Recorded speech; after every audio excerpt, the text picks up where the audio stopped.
दा नोंनाव आं जेबो सोंथि सोंला, आंखौ निमाहा हो। आं नोंनि सायाव गोबां अननाय मोजां मोननाय दिन्थिफ्लांदोंमोन। दसे समावनो नों गुबुनखौ गावनि बुंनानै आंखौ नेवसिबाय, आंखौ मालाय खालामबाय। बे संसाराव गावनो गाव थानो बाबाय आं, नाथाय मा खालामनो, जिउनि जोबथि समा दाबोनो फैया।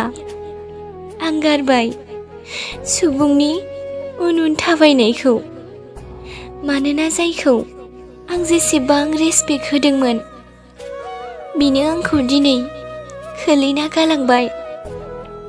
मोनसे खोथा बुंनि, सिङाव गोरबो बायनाय सुबुङा थारैनो जेसेबां मिनिना देखाया मानो, बिनि मोखांनिफ्राय गासै खुसियानो गोमालांखायो।